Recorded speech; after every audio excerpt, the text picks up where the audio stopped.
به رسم همیشگی هی گایز چطورین؟ من دوباره برای مدت 2 هفته میخوام دوپامین دیتاکس انجام بدم و احساس میکنم که الان دوباره توی برهه‌ایم که احتیاج واقعا بهش دارم. تقریبا یه 2-3 هفته پیش انجام داده بودم ولی به صورت خیلی سفت و سخت نه. مثلا در این حد که مثلا بعضی اوقات مثلا اینستاگرام توییترم رو چک میکردم یا مثلا غذام اینا شیرینی اینا میخوردم، یعنی اونطوری نبودم. ولی الان احساس میکنم که یکم برای اینکه یک کوچولو روتین زندگیم برگرده و یه سری کاری که حالا دوست دارم یک کوچولو کم استارتش بخوره احتیاج دارم که انجام بدم و این دفعه به جای یه هفته 2 هفته میخوام انجام بدم. حقیقتا این دفعه احساس کنم نسبت دفعه قبلی که انجام دادم سخت‌تره برام. من دفعه قبلی که حالا ویدیو گرفتم نمیدونم تو چنل هست یا نه، اگه نبود برش میگردونم. من کووید داشتم، توی اتاقم قرنطینه بودم و خیلی برام سخت بود، یعنی هیچ کاری نمیتونستم بکنم. ولی الان دارم فکر میکنم که اون شرایط خیلی آسون تر بود. علتش هم اینه که خب مثلا چیز وسوسه کننده اونقدر نبود که مثلا بگم که اوکی حالا زیرش میزنم، ولی الان قشنگ احساس میکنم در معرض همه چیزایی هستم که بخواد اذیتم بکنه. اولین کاری که میخوام بکنم اینه که میخوام سوشال میدیامو حالا پاک بکنم. چه حالا توییتر ندارم ولی میرم توش متاسفانه، باید کار کنم که اون عادتم کلا قطع کنم. اینستاگراممو پاک بکنم. اینم یادم رفت بگم، حالا دوپامین دیتاکس چیه برای کسایی که نمیدونن. شما به مدت حالا محدودی هر چیزی که مثلا باعث لذت میشه رو قطع میکنید.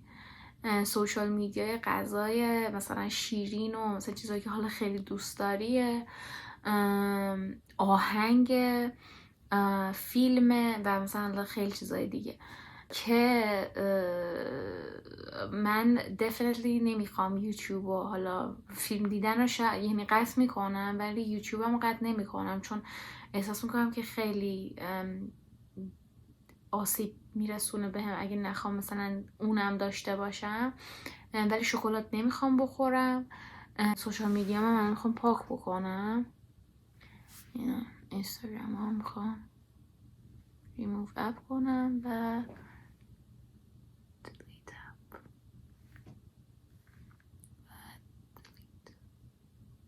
خب اینستاگرام هم پاک شد. توییترم هم من نمیدونم با چیکار کنم. توییتر یعنی اپلیکیشنشو ندارم ولی بعد کار کنم که نرم توش. اینکه آهنگم نمیخوام تو این 2 هفته گوش کنم و احساس کنم این یک کوچولو چالششو برام بیشتر میکنه و مثلا سعی میخوام فقط بکنم که همون باینورال بیتس هایی که مثلا گوش میدادم و اینا رو استفاده بکنم و مثلا از تایمم خیلی استفاده بکنم که یا کتاب بخونم یا مثلا روی کارهایی حالا خیلی دوست داشتم تمرکز بکنم و قبلا مثلا یکم استارتش برام کلا سخت بود شروع بکنم و ببینم چی میشه. تا 2 هفته دوم میارم یا نه. فکر میکنم خیلی بخش تغذیهش اذیت بشم و بخش آهنگش. احساس میکنم که حوصله‌ام خیلی سر میره و قطعا فکر کنم اون تایمم حالا مثلا یا با ورزش یا با مثلا پیاده روی اینو بخوام مثلا پر بکنم و اینکه مثلا خیلی اون تایم چیزامو میخوام، تایمی که مثلا موزیکی رو گوش میدادم میخوام بهش پادکست گوش کنم. یعنی مثلا خیلی چیزا هستش که هی عقب میندازم و دوست دارم گوش کنم و حالا ببینیم که میتونم یا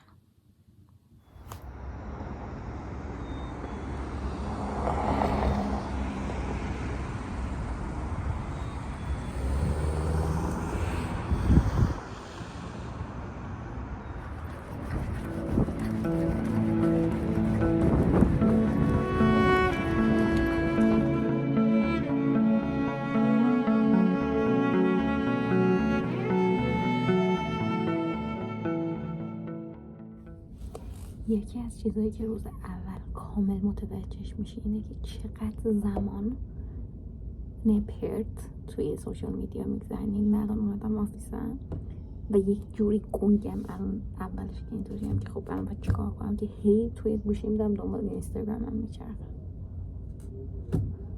الان استاد من یه چالنجی گذاشته، این که مثلا آهنگای مورد علاقه هم مثلا شیر بکنیم و مثلا ووت بدیم و اینا، مثلا برای اینکه مثلا بیشتر هم بشناسیم و مثلا در تیست میوزیک هم مثلا آشنا بشیم و من بعد به میوزیک بقیه گوش کنم و بهشون ووت بدم. نمیخوام گوش کنم. میوزیک خودمو که خب میدونم قطعا چی دوست دارم، ولی اینکه در بر بقیه رو مثلا تصمیم چیزی باشه خوشم بیاد و مثلا بخوام پلی کنم. This is life. باید سعی کنم باش کنار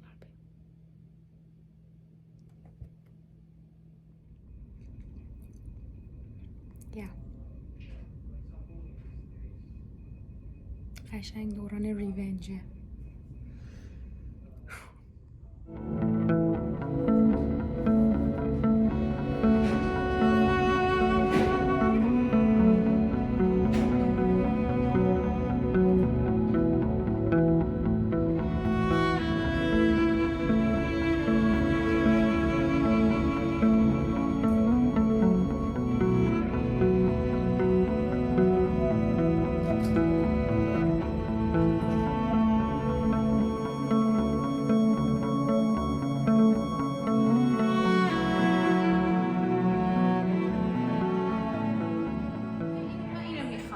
خیلی خوب، داد نزن. من نمیشنوم. خب تو چی میگی؟ برو این. خودت که میشنوی چی میگی. داد داد نزن. نزن. این گوشه ولی داره حرف میزنه. داد نزن، خودت داد نزن. واو خب رسیدیم. من اینو میخوام. نه این که رفت جلو. های آقا نه اینجوری این بود عقب.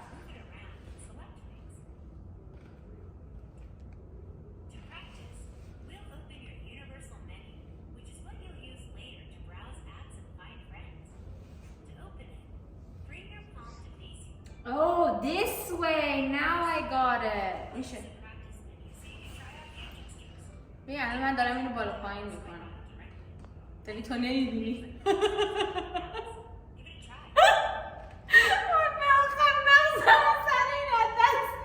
خدایا همین همین تکنولوژی باعث میشه که بچه‌هامون روز به روز خنگ‌تر بشن. به خدا اینا رو من در احساس میکنم که باشه با فهم. Oh, this is so good. This is wow. بزنیم روی شاور. واسه دیگه تو رو نمیبینم. خدا رو شکر. هلو. هوا خیلی تاریکه برای ویدیو گرفتم. حقیقتا اصلا روزای خوبی رو ندارم. خیلی فشار رومه، چون که یکم فشار کاریم زیاد شده. دلخوشی ندارم، یعنی مثلا چه آهنگی بخوام گوش بدم موقع کارم. مثلا یه سری کارهای چیز داریم، عملی داریم، مثلا باید 3 تا اینا بکنیم. یعنی از نظر روانی حقیقتا خیلی تحت فشارم. فکر نمی‌کنم که تو هفته بتونم وضع دوام بیارم و آره نمیدونم که آیا موفق میشم یا نه، ولی فکر کنم مثلا یه هفته رو سعی کنم نگه دارم، ولی حقیقتا خیلی دارم اذیت میشم. یعنی احساس میکنم که یه جایش اوکی بود، ولی شاید از نظر منتالی اونقدر آمادگی این که مثلا بخوام همچین کاریو بکنم ندارم. نمیدونم چی میشه. جان ما یه 2 ساعت رفتیم اسکواش، اینقدر برف نشست.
guys چطورین؟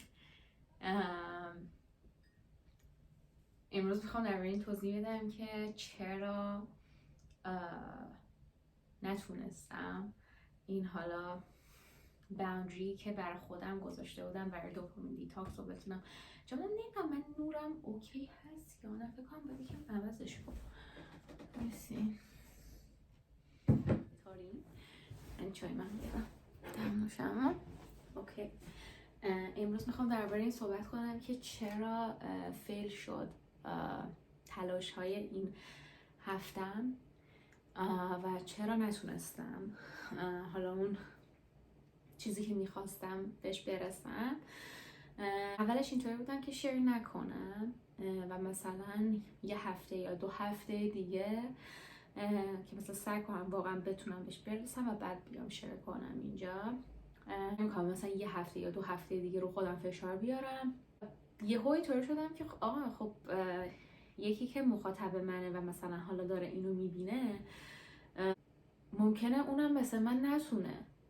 این چیز بدی نیستش که من بخوام بیام شیر کنم که چرا نتونستم این چالنجی که حالا برای خودم گذاشته بودم و تمام بکنم و این اصلا چیز بدی نیستش که حالا مثلا من بخوام بیام شیر بکنم.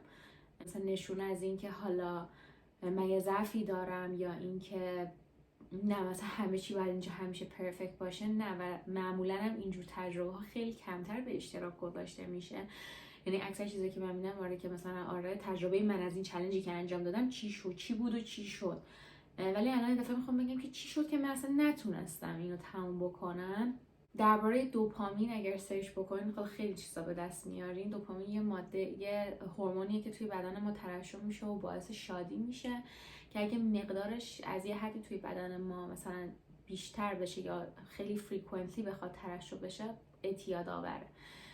مثلا به خاطر همین میشه که یه مدتی مثلا ما شکلات مثلا میخوریم یا شیرینی میخوریم هی دوست داریم اون تو روتین زندگیمون باشه. یه سری از این قبیل، حالا هرچی و کلا بیس سوشال میدیا و چیزایی که مثلا ما هی سکرول میکنیم و انگار هی داریم یه ریواردی ازش میگیریم، همه اینا بیسش دوپامین. حالا دوپامین دیتاکس چی کار میکنه؟ دوپامین دیتاکس اینطوریه که شما به مدت حالا هر چقدر که میخواین سعی میکنید همه چیزایی که فکر میکنید توی زندگیتون مثلا باعث میشه که اون دوپامین توی بدنتون ترشح بشه کلا قطع میکنه. 0 هیچ وقت نمیشه. شما از خیلی چیزایی توی زندگیتون لذت میبرین و فکر نمیکنم روزی باشه که از حتی یه چیز کوچیکی حس حال خوبی نگیرین و همون خب باعث میشه که آدم شاد باشه و حالا یه حس خوبی بگیره دیگه رسما. و سعی میکنی تا جایی که میتونی و عواملی که فکر میکنی دیگه داری بهشون اعتیاد پیدا میکنی و بذاری کنار.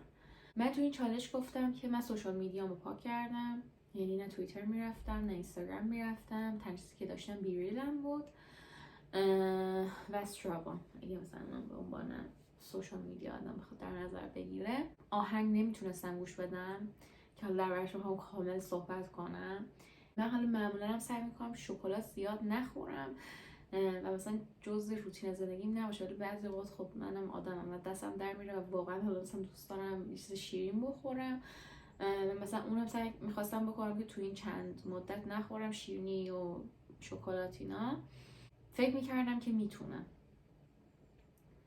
اولین چیز اگر میخواین یک چالشی رو شروع بکنید سعی کنید از نظر فشار کاری، منتالی و کلا همه چی استیبل باشید. میدونم ما این کار رو انجام میدیم که به استیبیلیتی برسیم، ولی بعضی اوقات واقعا روح ما آماده نیست.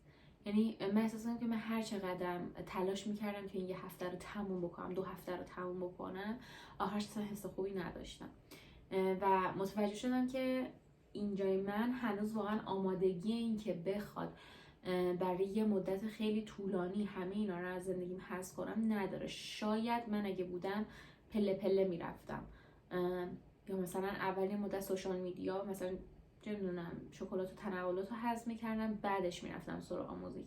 اصلی ترین چیزی که فکر کنم خیلی داره اذیتم میکنه آهنگ گوش دادن و تمرکزم واقعا احساس کنم گرفته شد. من فکر نمیکردم اینقدر وابسته باشم اصلا فکر نمی‌کردم اینقدر وابسته باشم. البته یه سری چیزاش هم خوبه که آدم دستش میاد که تا چه حدی یه سری چیزا تو زندگیش اثر داره. شاید باورتون نشه، خب مثلا من موقع کار کردن معمولا یه موزیکی توی گوشم هست، حالا چه میخواد باینورال بیتس باشه، چه میخواد آهنگ باشه کلا باعث میشه منم مثلا توی زونی ببره که حواسم از محیطم پرت بشه و مثلا اون کاری که دارم تمرکز کنم. سکوتی که من موقع کار کردن داشتم دیوانه کننده بود برای من. و مثلا خب مثلا می‌کردم باینورال بیتس بذارم یا بعضی وقت آهنگ کلاسیک میذاشتم و عجیب غریب من احساس میکردم هر نوتش داره روی روح من اثر میذاره. یعنی یه حسی بود که اصلا یه عجیب غریبی بود. یعنی طوری بودم که من الان احساس کنم واقعا احتیاج دارم مثلا به اینکه یه چیزی گوش کنم یا اینکه یه آهنگی باشه که مودمو خوب بکنه، یا مثلا یا بعضی وقت وای موقع خواب دیدین خوابتون، یا موقع کار دیدین خوابتون میگیره، بعد خیلی میخوای تلاش کنی که مثلا جلوی خودتو بگیری که نخوابی. من معمولا تو اینجور مواقع سعی می‌کنم آهنگ غیری بذارم که مثلا یکم مغزم تو اون فازی قرار بگیره که نه مثلا بیدار شو الان وقت خواب نیست و اینا. این که نمیتونست آهنگای معمولا مثلا آهنگای کلاسیک یا مثلا باینورال بیتس هم اینا معمولا خلا یه توناژ خیلی آرومی داره، یعنی خیلی بیت خیلی بالایی ندارن اینا که مثلا با شبخه غیر بدی یا مثلا حس مثلا که الان من میرم دنیا رو فتح میکنم نداره. واقعا بیایم رو راست باشیم، این باینورال بیتس واقعا باعث میشه من فوکس کنم، ولی تم خیلی ملویی داره و من اگه مثلا تو مود خواب باشم من بیشتر میبره توی حالت آروم بودن. وای من فکر کنم مصرف قهوهم تو این یه چند وقت اینقدر زیاد بود که یعنی دیگه بعضی وقت تپش قلب میگرفتم از شدت زیاد بودنش. یعنی من مثلا اینطوری بودم که نمیدونم من چیکار کنم. من خوابم میاد و مثلا 2 لیوان قهوه خوردم و مثلا ساعت 2 ظهره، من نمیدونم من چی کار کنم، واقعا خوابم میاد.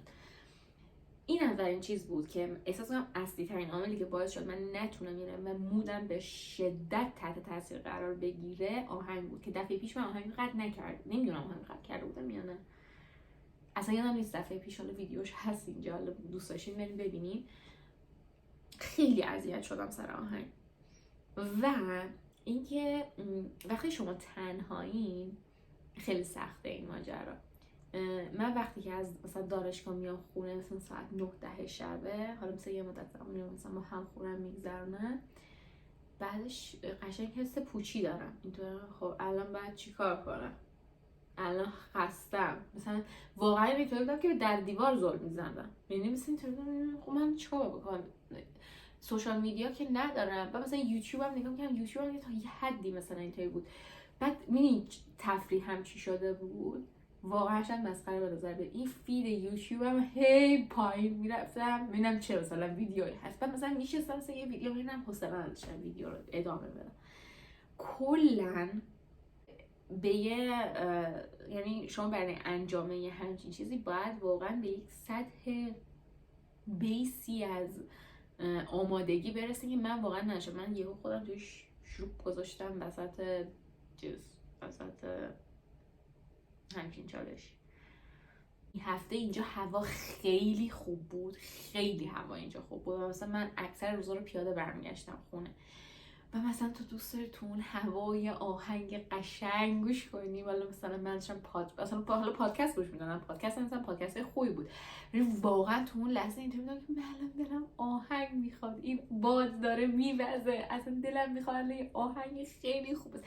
بعد خیلی جالب بود، مغز من شروع میکرد خودش آهنگا رو یادآوری کردن که الان مثلا تو این موقعیت این آهنگا مثلا گوش میدی و شروع میکنم واقعا خوندن آهنگ خیلی ناخودآگاه. و من مثلا یهو اینطوری میشدم که ای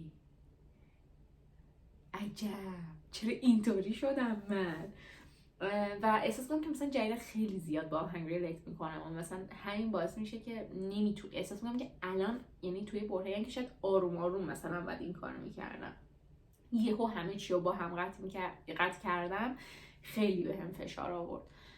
شاید 1 ماه دیگه دوباره اینو یعنی تست بکنم، نه برای 2 هفته. و اول از همه این که من نمیدونم چه کار مسخره‌ای من شروع کردم دفعه پیش 1 هفته، دفعه 2 هفته، یعنی مثلا اومدم پهلوان بازی در بیارم. آقا نکنید این کار رو واقعا، یعنی چون آسیب زننده است. من قبلا خیلی اینطوری، یعنی میدونم اگه قدیم خودم بودم اینطوری بودم که وای دورنا نتونستی، مثلا چرا نمیتونی یا اینا. آقا نتونستم، الان مثلا تو شرایطش نیستم و قرارم نیست دست بکشم از این که نه مثلا قرار نیست تلاش بکنم که انجامش بدم، قرار به خودم فرصت بدم. احتمالاً دوباره مثلا 1 ماه 1 ماه و نیم دیگه یکم سعی کنم خودم رو از نظر چیزی آماده تر بکنم، سعی بکنم یکم پریپر تر باشم برای همچین شرایطی. من خیلی میگم زمانی داشتم که مثلا من خب اوکی این خیلی خوبه که من زمان پیدا میکنم برای کتاب خوندن، این واقعا مثلا برای من خیلی دلنشینه. ولی خب بعضی اوقات یعنی من این هفتم قشنگ توی مودی بودم که من فشار یک کوچولو کارم زیاد بود از نظر فکری، مثلا ذهنم درگیر بود و مثلا برای یه بازه احتیاج داشتم که آقا من هیچ کار فکری نکنم و مثلا خب تمرکز کردن برای کتاب خوندن اینجور چیزا کاری نبود که بگم این هفته شاید من واقعا دوست داشتم انجام بدم. به نظر من بحث تایمینگ خیلی مهمه که مثلا ما تصمیم بگیریم چه زمان چه کاری رو انجام بدیم. من از این حقیقتا ناراحت هم نیستم که نتونستم، حداقل برام میتونم یه تجربه شد که آقا دفعه بعدی بعد من چیکار کنم و چه جوری عمل کنم درباره این. مثلا دفعه بعدی نوتیسی بزنم که اگه مثلا کسی دوست داره هم مثلا با هم حالا مثلا شروع کنیم یه هفته همچین کاری رو انجام دادن. همینه. خیلی چیز خوبیه ها، یعنی من میگم مثلا به بعضیا میگن که واو مثلا چرا همچین کاری میکنی، برای چی میخوای دوپامین رو خودت بگیری؟ لازمه واقعا، برای یه برهه‌ای از زندگی واقعا لازمه. ولی میگم از نظر منتالی و از نظر کلا همه شرایط محیطی کاریت اینا به نظر من باید خیلی توی استیتی باشی که بتونی بپذیری که نه یه آلترناتیوی برای کاری که قبلا میکردی بتونی فراهم بکنی، که میگم مثلا من نداشتم و مثلا من قبلا نمیدونم، نمیخوام من بهانه تراشی بکنم و مثلا اینطوری بگم که اوکیه مثلا اینا، ولی اصلی ترین چیزم واقعا آهنگ بود. یعنی یه بار اینطور شدم که من میخوام آهنگ گوش کنم و مثلا یه ترجیح میدم، یعنی حالمو داشت خراب میکرد، مثلا به جای اینکه بگم اوکی یه چیزی داشت خوبم میکرد واقعا داشت بدترم میکرد و احساس میکنم که مثلا توی سرشیبی داره منو میندازه که دیگه بعدش مثلا ممکنه ادامه دار بشه و نمیخوام این اتفاق بیفته. مثلا کاری که حالمو فکر کنم الان واقعا داره خوب میکنه بذارین انجام بدم و حالا مثلا 1 ماه بعد 2 ماه بعد مثلا توی بازه دوباره این کار رو انجام میدم. So it's fine. امیدوارم تجربیاتی که میگم حالا چیزایی که دارم اینجا میگم به درد کسی بخوره و همیشه خودتون رو با چیزهای خیلی خوبی که توی سوشال میدیا میبینین و همه میبینین اچیو کردن واقعا مقایسه نکنید. هر کی با یه چیزی داره دیل میکنه و ما تو زندگی هم نیستیم. در نتیجه سعی کنید خودتون رو مقایسه نکنید با بقیه، تا جایی که میتونید تلاشتون رو بکنید و اگرم نشد مثل الان من به خودتون فرصت و زمان بدید. همین. نظری پیشنهاد چیزی داشتید